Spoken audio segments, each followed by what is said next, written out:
Untap Upkeep, and welcome back to the channel if you've been here before, and if you haven't, sit back, relax, and enjoy our show for you today.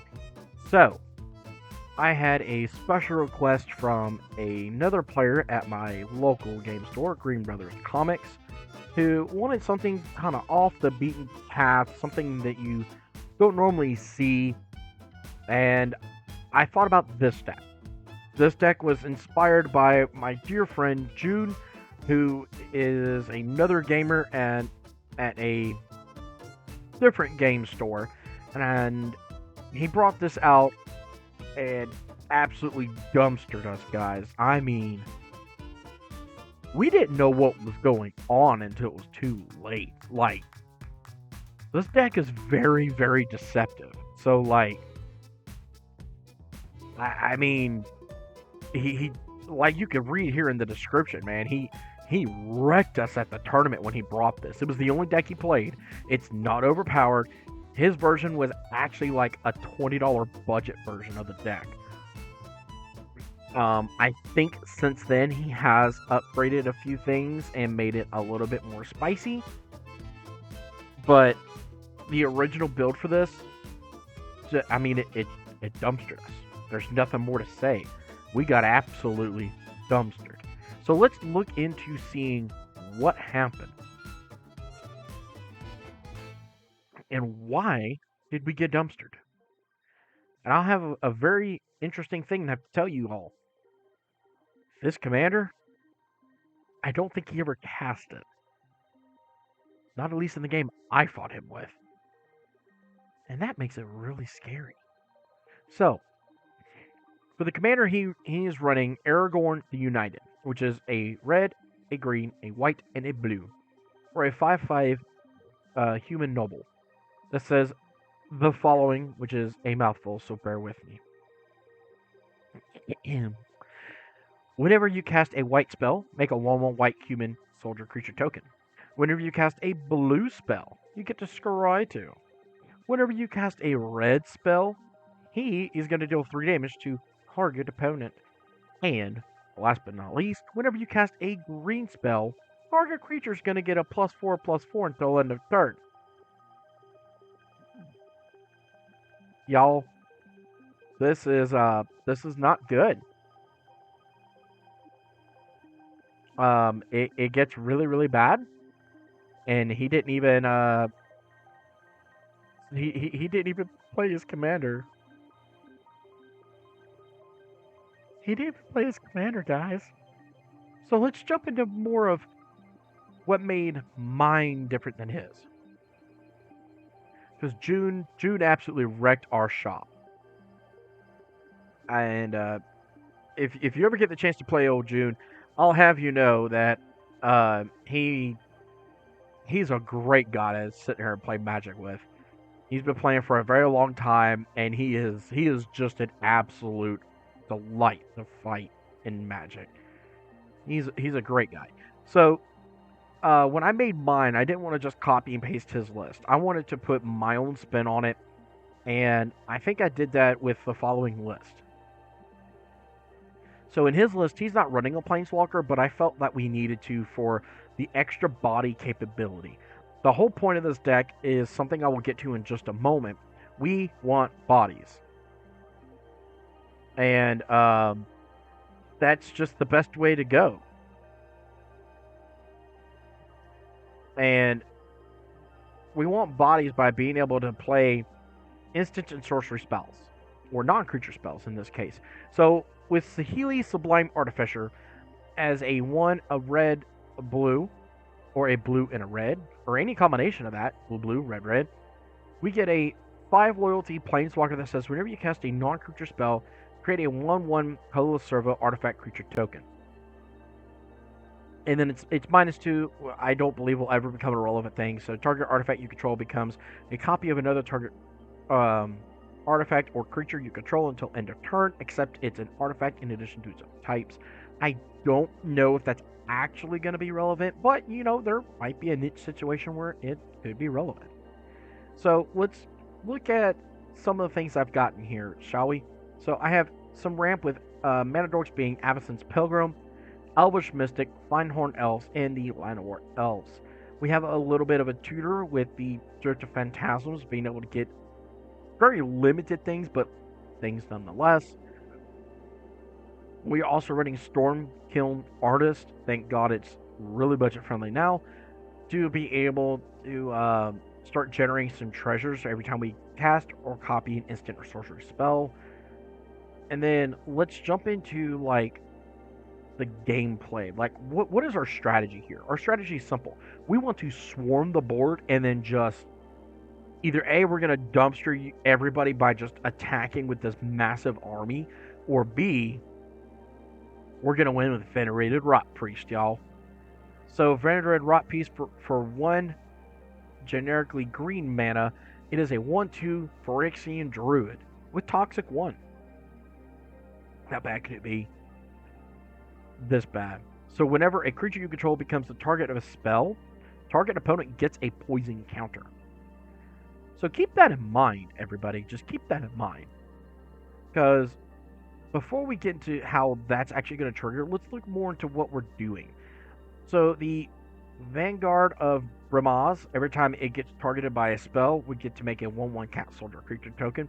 Same thing with the Aragorn Crusader. Every time he gets hit by a spell, we get to make a 1/1 soldier creature token with haste.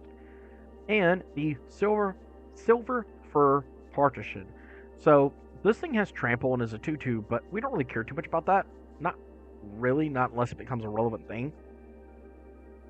So it says whenever a wolf or werewolf you control becomes the target of an instant or sorcery spell, you make a 2/2 wolf creature token, and that's what we care about.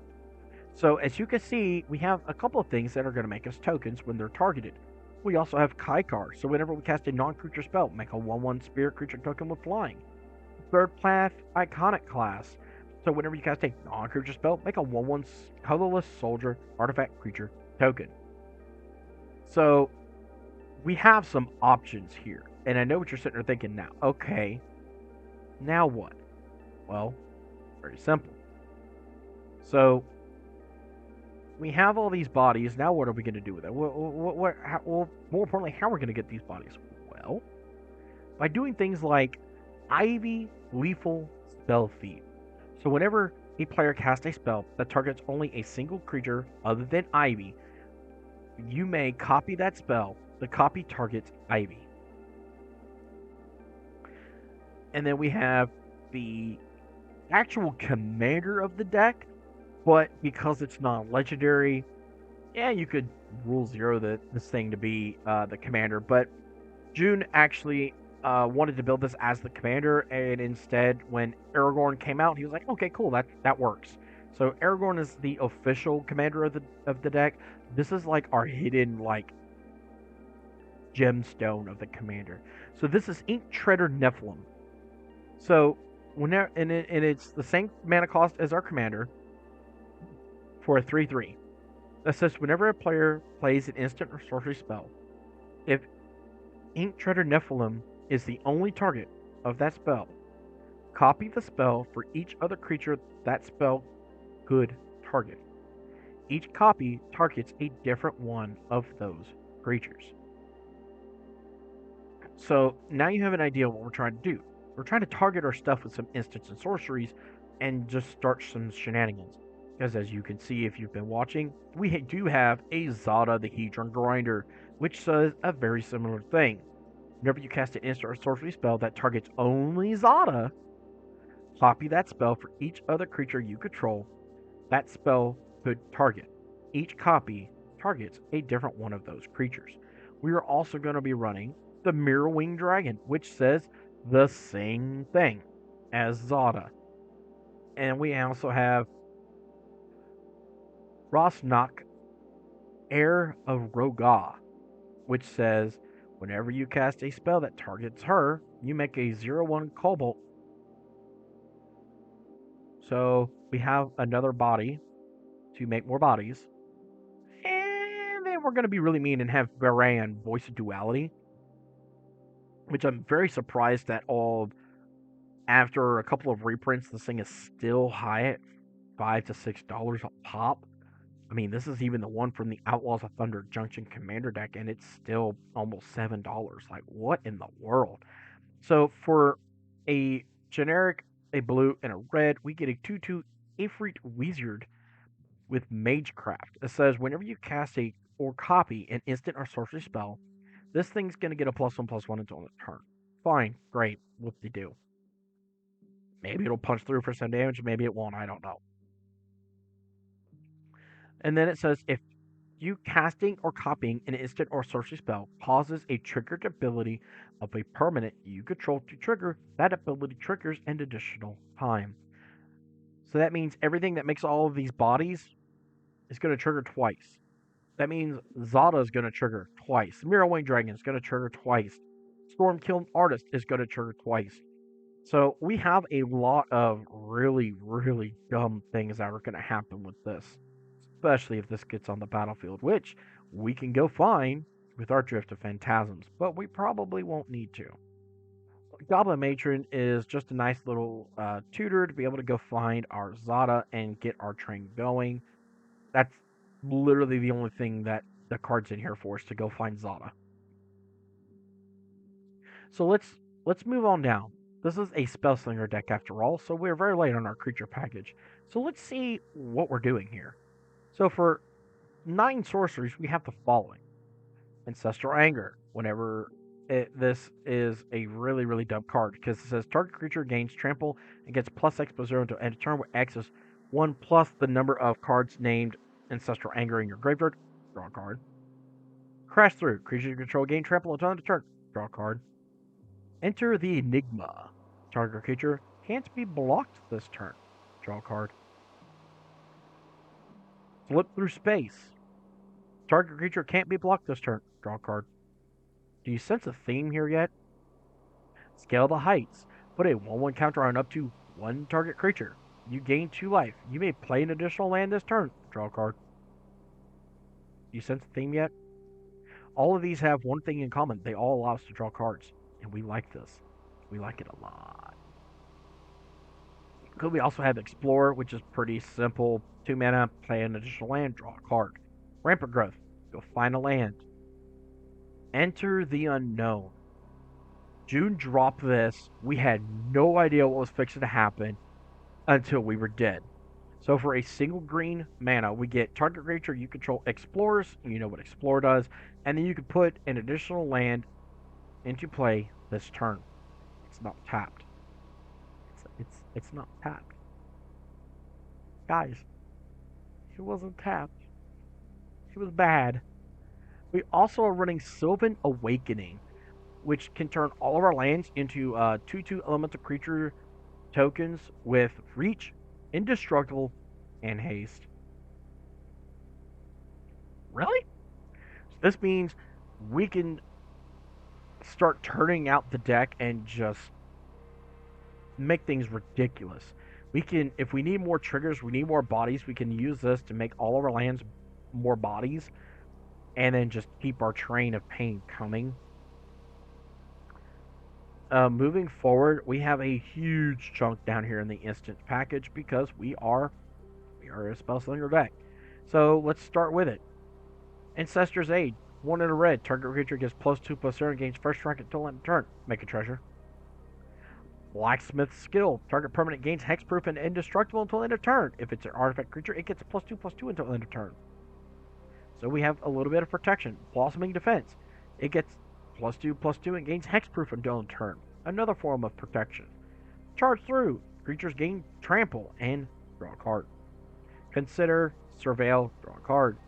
Defiant Strike. Creature gets +1/+0. Draw a card. Leap. Creature gains flying. Draw a card. Growth Spiral. Draw a card. Put a land into the battlefield. Gold Rush. Create a treasure token. Until end of turn, up to 1 target creature gets +2/+2, and it's for each treasure we control. So, if we have our board set up correctly, we can make a whole bunch of mana very, very quickly. Fist of Flame. Draw a card. Until end of turn, target creature gains trample and gets +1/+0 for each card you've drawn this turn. Expedite. Creatures gain haste. Draw a card. Dizzy Spell. Target creature gets -3/-0 until end of turn. We don't really care about that. We care about the transmute cost. Because then go find any piece that we need to be able to start going. Luxurious Liberation. X and a green. Target creature gets +X/+X until end of turn. Create a 1/1 white and green citizen creature token. We don't care if X is 0. We just want to pop it for our green and start making some extra bodies. Might of the Meek. Target creature gains trample until end of turn. It also gets +1/+0 until end of turn if you control a mouse. Draw a card. Negate. Just stop something from doing what we don't want. Opt. Scry and draw. Shadow Rift. Target creature gains shadow until end of turn. Draw a card. Shore Up. Target creature you control gets +1/+1 and gains hexproof until end of turn. Untap it. Verdant Rebirth. Until end of turn. Target creature gains. When this creature dies, return it to its owner's hand. Draw a card. Tyvar Stand. X and green. Target creature gets +X/+X until end of turn. They also gain hexproof and indestructible. Swords to be able to exile something, which we probably won't need. Spell of Growth. Target creature gets +2/+2 until end of turn. You may put an additional land card from your hand onto the battlefield. Sudden Breakthrough. Gets +2/+0. Gains first strike until end of turn. Create a treasure. Startle. Gets a -2 until end of turn. Make a 2/2 zombie creature token with Decayed. Draw a card. And finally, Viridescent Wisp. Target creature becomes green and gets +1/+0 until end of turn. All a card. So, as you can see, if we are set up well enough, we're going to draw a lot of cards. Our board's about to explode. It's going to be scary. It's going to be terrifying. And we're going to laugh like a maniacal idiot because we're just going to be like, okay, cool, die. Because ideally, we want to be able to get set up so we can have Venerated Rot Priest, which is our main win condition. But as you clearly can see, we can make our stuff unblockable. We can make our stuff wicked huge. And we can just go for the beat stick as well. Our artifact package is, it's there. Wayfarer's Ball, Wanderer's Twig, Traveler's Amulet, go find some lands. Fellwar Stone, because we're already running almost a rainbow deck anyway, so it's helpful. Commander Sphere, kind of the same thing. Arcane Signet, Chromatic Lantern allows us to turn our lands to any color that we need to, so we can just keep our turn going. And the Elixir of Immortality, so if at any point in time we think we might deck ourselves, we have enough in the graveyard, we can pay 2, tap this, sack it, and it gets shuffled back in, and we gain 5 life. Excuse me. The ability to shuffle our whole graveyard back into our deck to become a very relevant thing. We like this. Prismatic Omens. Lands you control are every basic land type in addition to the other types. Season of Growth. Whenever a creature enters the battlefield under our control, we get to scry. And then whenever you cast a spell that targets a creature you control, draw a card. So, we're almost done with this deck. We're looking at our mana base, which is probably a little wonky. Probably could be a little bit better fine-tuned. But we're running a whole bunch of basics. Prairie Stream, Cinderglade, and Canopy Vista to give us a little bit of dual lane capability, as well as Command Tower and Exotic Orchard. We're running Tamorphic Expanse and Evolving Wilds as well to give us a little bit of the mana fixing we might need. As you can see, this is actually one of the very few decks that I don't have a random piece of land destruction in the deck, which I might throw in later, because it's just that explosive, honestly. If your opponents don't know what's coming, this thing will surprise them like the boogeyman underneath your bed and just smack. Trust me, I found out the hard way. Our mana curve is ridiculous. I mean, look at this curve, y'all. We have so many 1-drops in the slot. Like, this deck is straight up gas. And what it can do to your opponents, it's just not nice. It's just not. So, turn 1, play the twig after we draw a card. Turn 2, probably play the mountain and rampant growth to go find something. So, we'll just say it was shuffled anyway. So, turn 3, play the stream. Probably play the commander. Turn 4, season of growth. Let's use Wanderer's Twig to go find a land. Play another land. Probably gonna get rid of the Drift of Phantasms so we can go find the Goblin Matron, and then we'll use Goblin Matron to go find Zada, and we're basically off to the races at that point.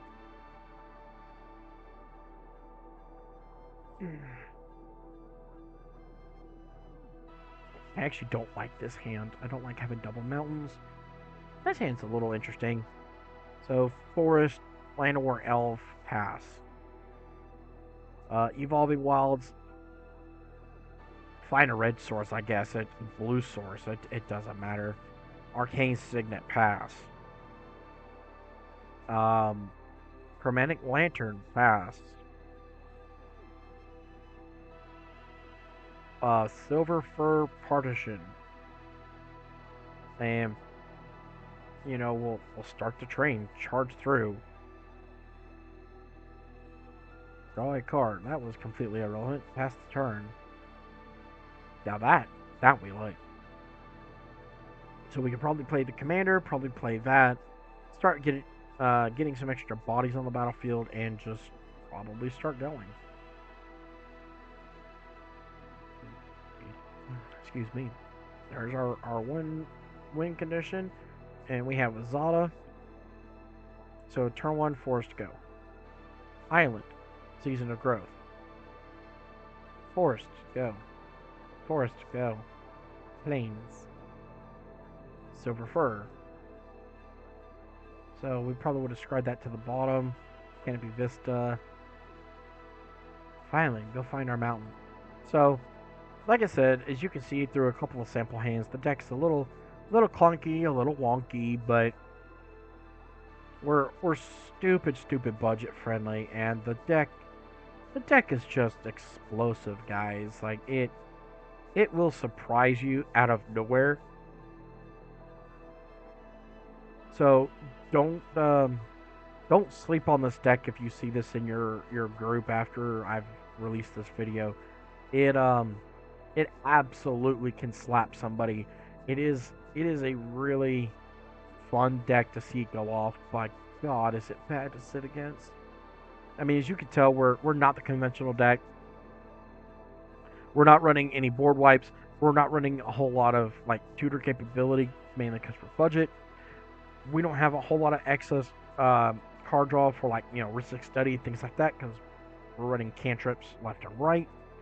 And, you know, we're not running a whole lot of spot removal because we just straight up don't care. We do not care. We get set up right, and we're just going to dumpster your butt anyway, so we don't care. Play your spot removal if you can, and we're just going to stop it. We're going to go on top of it, whatever the situation is, and you're not going to stop us. We're just going to steamroll you now. So, it has a lot of benefits, and it's really interesting. The deck can do some really neat things.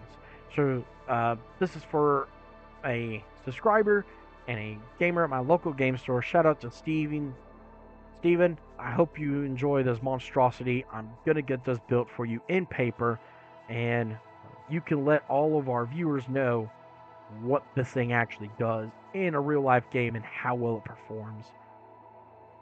So, with that, I want to bring this video to a close. And to all my listeners, to all my viewers, let me know what you think. What do you think about June's Aragorn deck that I have taken and modified for a little bit of my taste and a little bit of budget friendliness, given the updates that have been done to it here recently? Leave me some comments. Like, share, subscribe, do all the fun things that make YouTube happy. I don't care. Play another video after this, please, and mute it. Let it play all the way through. Help me generate a few more views and make the almighty YouTube gods happy. To all those that already like, share, subscribe, and actually watching videos and interacting as you do. I love you all so very much. Thank you. You guys are awesome. We cannot do this without you. Let me know in the comments below if there's another deck you might be interested in seeing. Is there something you've been working on that you're not quite sure how to do? Leave your Buddha Dragon here a comment and let's see what my evil brain can come up with. But I have been the Buddha Dragon, and you have been a beautiful audience. Remember, rub that belly for mana, and mirror games always be filled with magic. Until the next time, peace out.